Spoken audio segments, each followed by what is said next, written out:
Perfect. So let me just first of all start by saying a big thank you to Christoph for inviting me today.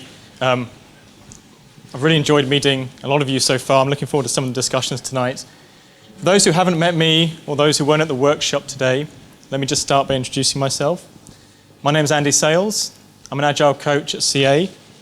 And as I was explaining during the workshop, there's really three parts of my role. I deliver training for companies that might be leading safe training, Agile training, Scrum Master, Product Owner. I do hands-on coaching, so helping organizations think about what does Agile look like in their context. But I also help companies think about what is their Agile transformation going to look like? What's their roadmap of transformation? And importantly, what are the steps they can take to increase their business agility? And that's what I'm going to share with you today. I'm going to share with you some simple steps to help understand where you are in terms of your current business agility and where you need to move to next. Okay? Before we start, though, let's just have a think about what we mean by business agility. And this is what I think it is. I've said business agility is the ability of an enterprise to sense and respond to change quickly and confidently as a matter of everyday business. Okay? Just think about what we mean by that. Sense and respond to change. This is about being able to identify opportunities, detect potential threats, and change your plans in an agile manner to make best use of those. When we think about quickly, there was a survey done last year where CIOs were asked what their biggest concern was. Speed of execution came out number one. So can we deliver on those opportunities in a speedily manner? Confidently, when we make these changes to our plans and we adapt to new opportunities, we want to do so in a disciplined way without disrupting other areas of the business. And perhaps most important, a matter of everyday business. When agility becomes part of the DNA of the company, becomes business as usual, that's when they're going to be best placed to respond to these opportunities, okay? So this is where we want to get to. This is what business agility looks like. But we need to start thinking about where are we now? How agile are we as a business at the moment? One of the best ways to do that is think about your value streams. A value stream is simply the software products, the systems, or the services that provide value to your customers. They might be your e-commerce site. They might be your suite of mobile apps. It might be your online shopping store. But it delivers a continuous flow of value to the customer. And the value stream includes all the steps along the way from going from identifying a new opportunity to receiving benefit once the opportunity has been realized. It also includes all the individuals that are needed to make those steps happen. So in most organizations, when we think about a value stream, it's going to cut across divisions, cut across geographic boundaries. But it's only by identifying your value streams that you can really ask, how agile are we? How long would it take to respond to an opportunity? I'm going to use this value stream as the key tool when we go through this talk to help us think about how we can become more agile. Okay? So, how are we going to do this? Two things to keep in mind. The first is, any successful agile transformation needs to address these three layers of your organization. I'm going to introduce 5 steps shortly. 2 of those steps are going to be targeted at the delivery layer, the teams, the execution, where we're building the software that delivers the value. The next 2 steps at the portfolio layer. We're prioritizing and sequencing the work to maximize value. We're making funding decisions. And finally, we're going to address the business layer. What does an agile business look like in its entirety? And as I mentioned previously, I'm going to use this value stream model to carve out these steps that you can follow or use to decide where you are in your current transformation. So, step 1. Step 1 is going to take a slice through the value stream from the point at which we receive requirements, we build requirements and test them, and we have potentially shippable software. And for each of these steps, I'm going to describe the activities that we'd expect to see in an agile organization that's reached this level of maturity, and importantly, the measures you can take to make sure you're having success. So at this level, stabilizing core execution. These are our Scrum teams. These are teams working in short 2-week iterations, bringing quality forward working in a disciplined approach in cross-functional, self-organizing teams to increment your software solutions on a regular basis. Most of our products are going to need us to scale up. So also at this level, also at this step, we're seeing companies scaling the number of Agile teams they have, bringing multiple teams together to form Agile release trains, to deliver programs of work. And they're making use of all the same benefits they had at the team level, and they're keeping these Agile release trains stable. They're realizing the benefits of separating supply and demand, and by creating these teams of teams, these long-lived Agile release trains, they're getting all the benefits they saw at the individual team level in terms of stability, productivity, good ways of working. The other thing we're seeing organizations do at this level is they're synchronizing the activities.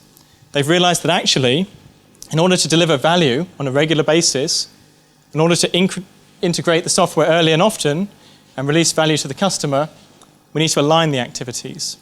We need to align our Scrum teams to a common vision, but we also need to synchronize the work they're doing. So they had these Agile release trains, which are teams of Scrum teams working together, synchronized, sprinting together, and the whole train is sprinting. And this gives them a fantastic basis, a fantastic core for their business agility. There's frameworks we can use as well. Tried and tested methods we can use to help us achieve this execution engine. And what we need to do is measure these things. Has this first step, this core execution, are we increasing our Agile maturity over time? We're surveying, we're talking to people, we're understanding whether we're getting more sophisticated in our practices. Are we getting better quality out of this first step? Are there less defects? Are we bringing testing forward? Are we automating as much as we can do? What about predictability? Are these Agile release trains able to create plans that they can predictably execute on? And productivity, the relentless improvement that's happening at the team level also happens at the train level. Are we seeing increases in productivity and throughput through the work the team are doing to optimize their processes? This is step one. And this core execution is actually as far as some organizations get. But we can take this a lot further. Okay? This is about building the stuff. Step two is actually now thinking about what does Agile planning look like? And what does delivery agility look like? And this is starting to get hard now. As we move up through this value stream, we're going to see that some of the practices and things that are asked of us are difficult. They're difficult to implement. They're going to ask for changes in the way we're working. So what would we expect to see if we were an organization that put in place step two, Agile planning and delivery agility? We'd expect to see a clear connection between the work an Agile release train are doing, all the way up through a roadmap and the vision for the product they're working on. We'd expect to see those Agile release trains aligned to a customer vision. We'd expect to see those roadmaps are created of requirements that have been sequenced according to the customer need. We'd expect to see customers and organizations at step two starting to use things like cost of delay. How can we sequence our requirements to maximize business or customer value, time criticality, or future opportunities? Organizations who reach this stage are getting much more sophisticated in sequencing the work and managing the flow. We'd expect to see regular Agile planning happening if you're a company that's reached step two. On a regular basis, these Agile release trains should be meeting, collaborating, taking the next slice of the roadmap, and building plans that they can deliver. And this regular cadence at the program and Agile release train level starts to give the business the opportunity to flex and change their plans. Perhaps most importantly, in stage two, and certainly most difficult, starting to think about delivery agility. We can build the stuff, we can prioritize the stuff, we can pivot when we need, but can we actually release it? Can we release the value to the customers. A key part of stage 2 is thinking about your release pipeline. Can we deliver on demand? What infrastructure do we need in place?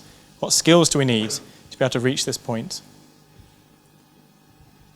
So let me just recap, and then I'll go through the measures. Step 1, core execution. That's where we see most transformations starting. And they have success. They can build it. It starts in engineering a lot of the time. But this step 2 starts to connect us to the business, starts us thinking about sequencing and planning our work in line with the customer needs, and importantly, starts us thinking about how we can release the value. And what are we going to measure? We're going to measure Net Promoter Scores. Are we sequencing the work in a way that matches up with the customer desires? And let's measure the number of releases that we're delivering each year or each month. Is that increasing as well? So each of these steps, as you go through these, and you may already be at some of these steps within your Agile transformations, use these measures to help determine whether you're having success at that level, okay? Steps 1 and 2, delivery focused. Now we're starting to think about portfolio agility. What does it mean to start thinking about ourselves as a company that has portfolio agility? Now we're starting to make the connection between strategy and the execution that we've just looked at. So let's see what that looks like. Companies who reach this step in their transformation are now able to demonstrate a clear direction of travel between the investment themes,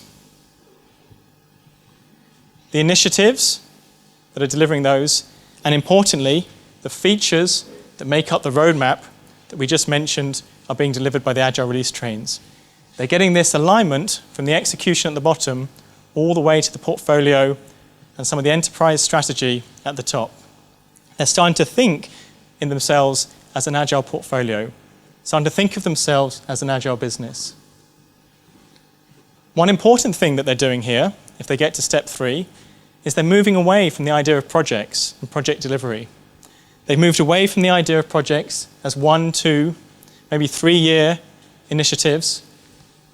These initiatives, these Agile initiatives, 3 months, 6 months, much smaller batch sizes, much smaller pieces of work. Companies that embrace Agile portfolio realize that if they flow smaller pieces of work through the system, they're going to realize the value much earlier. So we're starting to see a reduction in batch size, and that's critical. The other thing we're starting to see for companies who can reach this point, and again, what I'm saying is sharing my experiences, but also these are steps that you can roll out and implement as you work through these 5 steps. So the other thing they're putting in place, or the other thing they're paying attention to, is how much do we have going on at one time? And companies who have portfolio agility not only have small batch sizes, they also control the working process. They also control how many things they have on the go at once, because they're starting to appreciate that if they can control the working process, limit the batch size, then they're going to get value delivered earlier, more often, by their stable Agile release trains.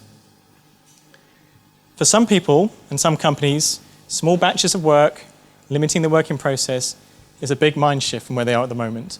We're starting to get into some quite sophisticated Agile practices when we can roll out and implement these. But what we find is by reducing the batch size, we're actually reducing the amount of investment we're asking each time. It means the business cases can be lighter. It means there's less risk. But importantly, it means we can get feedback, pivot, and potentially realize new opportunities. The final thing that we want to see when we move to agility at the portfolio level is thinking about how can we improve our funding models to better position ourselves to respond to these opportunities. And what we want to encourage companies, yourselves, to do is to move away from traditional project budgeting approaches, move away from budgets that are constructed from across multiple cost centers, and think about funding these Agile release trains. Think about funding these stable teams of teams which are aligned to our value streams, and let's simply flow the work to them. And this is a big mind shift, But once you do this, you can start having better conversations about priorities because there's less buy-in from individuals for those who are closer or further away from the budgets. If we're funding the Agile release trains, we're having a joined-up conversation. What is the right thing to be working on now? And the right thing to be working on now is whatever's right for our customers. Okay? So this is an important step to achieve portfolio agility. What do we want to measure? Or what could you measure at this level? Or what I suggest you measure? You can look at your funding decisions. How many of those have a clear path back to the customer requirements? And what about the initiatives? Are you seeing an ongoing decrease in the size of these initiatives? These big pieces of work, what used to be projects, to these much smaller batch sizes. Companies who can get here have made fantastic progress. And now they're going to start seeing the benefits of getting closer to that business agility I spoke about. Okay? You can start to see already that as we go through these steps, it's demanding more and more of those who are on this transformation journey. Yeah, do you want me to do questions at the end? Is that okay? I'll come to you first. Yeah. Step 4. There's only 5. Okay, there's only 5. Step 4. Agility throughout the value stream. We've put in place the core execution. We're doing our agile planning and agile delivery. We've got our portfolio agility in place. And now companies who get to think about value stream agility are actually starting to think about, are we set up as a company in the best possible way to deliver value through this value stream? We know that the Agile release trains that we're working within are virtual organizations made up of individuals who are needed to deliver value through these value streams. And if, as we form our Agile release trains, we're cutting across many divisions, many territories, many countries, there's a question that some people ask themselves and some companies ask, can we set ourselves up in a way that's more aligned to the way we deliver value to our customers? And this is a big step. They're starting to think now about organizational structure, breaking down those boundaries, the us and them, the IT and the business, because all we're concerned about is maximizing value delivery to the customer. The other thing they do when they think about value stream agility is they move away from what can be thought of as resource efficiency. They realize that actually there is no benefit to utilizing our workforce 100% if our flow efficiency is very low. They have a moment where they realize that actually everything we do is about flow efficiency. That's the only metric that matters. How fast can we deliver value to our customers? How fast can we learn what they think about the products we're building? And companies who start to have agility across the whole value stream relentlessly, on a daily, weekly, monthly basis, are measuring and comparing the amount of value-added time to the amount of wasteful activities, the amount of time things spend waiting in queues, or emails spend in someone's inbox waiting for an answer. And they relentlessly and aggressively go after these value streams, removing the bottlenecks, improving the flow efficiency. And this is an easy thing to measure, flow efficiency. But if we see this going up, then we understand that actually we're delivering value to our customers quicker. They use things like cost of delay again. If something's waiting in a queue for 2 weeks, that means we delivered our product 2 weeks later to the customer. What's the cost of that? If we're building a new self-service website, perhaps the cost is all those people having to manually man the telephones while we wait 2 weeks for an answer. If we focus around cost of delay, suddenly these wait times and these wasteful activities seem rather expensive. So companies who can appreciate that flow efficiency is what matters over resource efficiency are going to have the best chance to optimize the whole value stream. And that's a pretty good start. If we could get there, then we're doing pretty well. The next step, well, let me say first of all the measure here. We kind of touched on it on the earlier slide, but the measure here, obviously, you're measuring the lead time. Are we reducing our lead time? As we optimize the value stream, is our lead time going down? And the next step is about inherent business agility. And this is a natural development from that last step. Because what this is about is agility across all the value streams. We've started our transformation in one area of the business. We've transformed one of our value streams. That's now being delivered by an Agile release train, and we're seeing results. We've moved on to another value stream. The ultimate goal of any transformation, to reach that business agility I talked about, can we have all our value streams working in an agile manner, all the steps and measures in place I talked about, but ultimately, if the market demands it, can we move our resources, can we move our agile release trains from one value stream to another?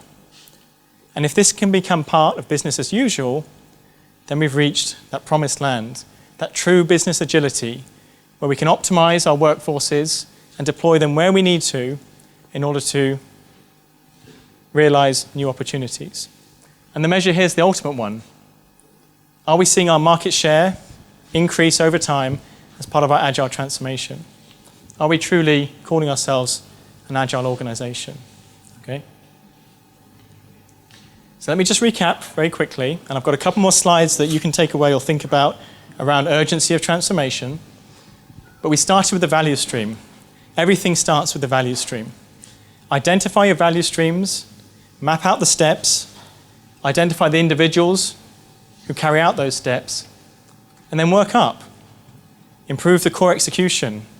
Think about your delivery agility. Think about the sequencing of the work and whether you're planning on a regular basis. Optimize the whole value stream. Identify bottlenecks. Don't forget, any improvements you make to the value stream, if they're anywhere but the bottleneck, you're not going to see any improvements in your flow efficiency. So all the time, relentlessly addressing those bottlenecks. And then finally, the inherent business agility, that's across multiple value streams. That's going to let you move your people, your stable teams, move more work to them, different work, better aligned to the market opportunities, okay? Just got a couple of slides I want to finish with, thinking about, or things you can take away to help you think about. Now you've seen the steps I've suggested. What's a suitable adoption timeline? If you're going through a transformation, how do you bring people along with you? How do you decide whether you want to aggressively change or perhaps roll out a slower, more stable, more steady transformation? One thing I talked about in the workshop today, and I'll mention it again now, is one key thing for any agile transformation is alignment. We need to have a common understanding of what it is we're trying to achieve. Once we have a common understanding of what we want to achieve, one, we've aligned everyone on that journey. Two, we can actually start to measure what the benefit, or rather what the loss would be if we didn't make those changes. And three, we can prioritize against each other some of those things that we want to change. So here's an example. This might be a list of some things that you might want to change, some of the business impacts that you might want from your agile transformation. However you determine them, make sure they're clearly stated, because what we can do with them is we can use techniques like the cost of delay and ask ourselves simple questions. What would even a 10% increase in quality look like? What would even a 10% increase in employee engagement look like? And we can get an understanding of the potential benefits which we can offset against the potential challenges and costs of any agile transformation. We can also sequence these things. If we can identify that one has a greater cost of delay, we might want to do that first. So it's very important to methodically address and plan out your transformation. And then once we've got this understanding, we can think about what kind of transformation do we want. Actually, is there very little cost of delay? Is there not much we can gain from an agile transformation? Is it that one business unit is in particular need of transforming? Or actually, are we in a position where we want to accelerate the whole organization through some of these steps I've shown you? And we start to think about, what are the risks? What are the costs? On what time frame do we want the benefits? And the important thing about what I'm showing you now, and about some of the steps I've shown you, is when we approach something as complex as an agile transformation, we need to make sure we've got a clear understanding of where we're going, where we want to get to, by when we want to get there, and how we're going to measure our progress. Okay? We want to approach it like we did this afternoon in the workshop, like an Agile project. We want to break it down into small wins that we can celebrate along the way, rather than a big 1, 2, 3 year initiative without clear guidelines, okay? And obviously, there's things we can do to help the transformation. We can make sure we've got the support in place. We can set up our centers of excellence and our communities of practice, so that actually we reach that goal I mentioned earlier when we talked about agility as part of day-to-day business. We build in agility into the organization, into the culture, and into the framework of the company itself. Thank you very much. Thank you.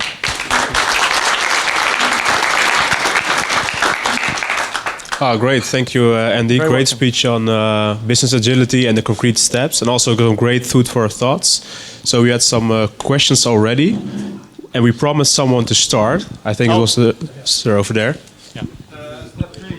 Yeah, you want me to go back a bit? Let's go back. Step 3, you said focus more on the customer outcome. I would think that it would be sensible in normal practice already. But the other changes you propose are indeed things that you can identify with being more flexible. Yeah. But the other, of course, it is very sensible, but is that and it's very crucial. But is that very distinguishing from for this practice? So the question is just an observation, or? I'm wondering. Is it not done yet? Is it not happening already? Is it not happening already? Yeah. That it is. Well, I think it is, because I think we have, and we experience times where, and this comes back to the budgeting piece as well. I've certainly experienced it where organizations are building things that they know are not the number one priority in the customer's minds because they have a budget to spend. It'll be your turn in a minute, but I'll spend my money. Okay. What we want to start thinking about is aligning as a group in terms of the customer value. But yeah, I think it does happen. Hopefully not too much, right? Yeah, okay. I think we spoke this morning, someone mentioned in the talk earlier, they felt they were building a product, or had been for a while, that wasn't delivering the customer needs. So we do see it. Okay. We do see it, yeah. Okay. Yeah. Great. We have a question over there. Thank you, Andy. This afternoon it was a pleasure working with you. Your approach focuses on actually private sector companies. This afternoon we tried to apply it on public sector. Yeah. And that was very interesting. You said it's the first time we try it to apply to public sector. Outside of IT, yeah. What are, in your opinion, the biggest challenges for public sector organizations to become more agile? And what can public sector organizations learn from private sector companies? Well, even thinking about private sector companies, and I'm working with some at the moment in the UK, the big thing that they all struggle with, well, a couple of things. One is, and this isn't a struggle, its reality is compliance. We were talking earlier about the financial sector. Compliance is going to play a key part in that value stream, and it's going to determine how quickly we can realize value and get feedback from our customers. The other is, I think the biggest thing from what I showed you is the approach to the top portfolio piece. Big, long-lived projects, big initiatives, big signed-off budgets for multiple years. And actually, perhaps the slide that was most innocuous, but was the one that offers the greatest potential benefits, is thinking about how we actually budget the work. Because until we can get away from thinking about budgeting projects that last, or initiatives, and certainly in the public sector we see those, that run for multiple years, then we're always going to be asking people for estimates in terms of plans.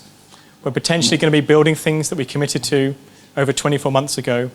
And that's where I think the big challenge is in this piece. Changing the mindset to work on smaller initiatives, smaller batches of work, and rethinking how we fund the projects.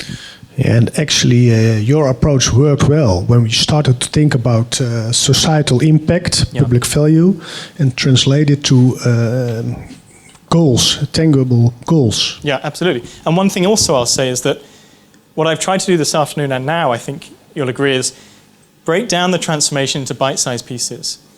So we want to try and achieve and celebrate those wins, and that's critical. But the other thing that's worth saying is it's the customer that matters at the end of the day. These value streams that I've been using for this talk are incredibly important when we think about changing the mindset. Because once people start realizing that the processes they've got in place, which a lot of the time are only processes of their own invention, are potentially queuing up work for weeks on end, and the cost to delay to the organization, when we focus around this, and do this as an exercise, I mean, really do this. Take a value stream, count how many hours are actually value added, and count how long things stay in queues. And you'll see results of 1%, 2%, 3% efficiency. But this is what earns us the revenue. This is what brings in the customers. That's just keeping people busy. This is a great tool to highlight to people where we need to make improvements, public or private sector. Yeah. But I think the challenges are similar. I honestly do. Yeah. Are there some other questions from the audience? So, question. Yes, of course. Go ahead first. The question I have is how do you deal? This is predicated on organizations that are homogeneously functioning together and building these agile release train. When you're dealing with external vendors that are, some of them are well entrenched in the waterfall processes, how do you handle that? So I think there's a couple of things to say. So I work in a company very similar to the company that you've been talking about today, and we use external vendors. Just as a quick anecdote, in the past, I've worked for companies where I've heard people say things like, let's not train up our external vendors. They might leave and go and work for someone else. And if you start with that mindset, you won't be able to achieve anything. If the people we're entrusting to build our products don't deserve our time and a little bit of money to train them up and support them in the lifelong learning that we're promoting, we really don't stand a chance. The second thing is, over time, of course, as you become more sophisticated, you're going to be looking for vendors who are used to this way of working. But the key thing is just to try and stop thinking of them as external teams. Bring them on site. Get them to demonstrate the software to the business. Make them feel part of the virtual organization. If you're starting from that premise that we can't afford, I know you're not, but if one is starting from that premise that we can't afford to train them, then that's an us and them mentality, and there's no opportunity. There are lots of external vendors that are actually more agile than the companies that are hiring them. Yeah, absolutely. And external, I've experienced the balance in the other direction, where a company that's trying to become agile is actually far less agile than the people that they're employing as providers. And a lot of the time, it's external people that they're bringing in to help with this transformation. I mean, agile is difficult, isn't it? If you say to someone, "Are you agile?" Well, that's a leading question. Why are they asking me that? Yes, I am. And so it's difficult, isn't it? I guess you find out once you start working, but I completely agree with you. I've had suppliers come in which literally have disrupted my whole way of thinking. Yeah. To a large extent. Yeah. Which, is working the other way around. I guess it does depend, but in my experience, there seems to be more vendors that are actually agile than the companies who are actually hiring them. Yeah. And that's I guess it depends on the industry in which you work. That's a good thing. And the other thing to say is, I did bring out a few methodology type pieces, but not many. I mean, I called out agile release trains, but things like reducing working process, smaller batch size, flow efficiency, this is all agnostic to any one particular methodology. And perhaps more than anything, yes, it's good having people saying, I know Scrum, but actually it's having the mindset and the openness to change that's more important than anything. We can teach people Scrum, but what we're saying here is, are you willing to think about approaching your work in a different way? Are you willing to think about working with your colleagues in a different way? And one thing and I know we're a bit short of time, but one thing I'll just say to be mindful of is we haven't set up our organizations or put these processes in place for bad reasons. When we do any transformation, let's not get too clever about it. Flow efficiency is probably pretty low, but let's be mindful that some people have been asked to work in those ways. Let's be cautious about how we approach change. people are naturally sensitive to change. So you can use these tools. We should always take people on that journey with us. Yeah. Thank you.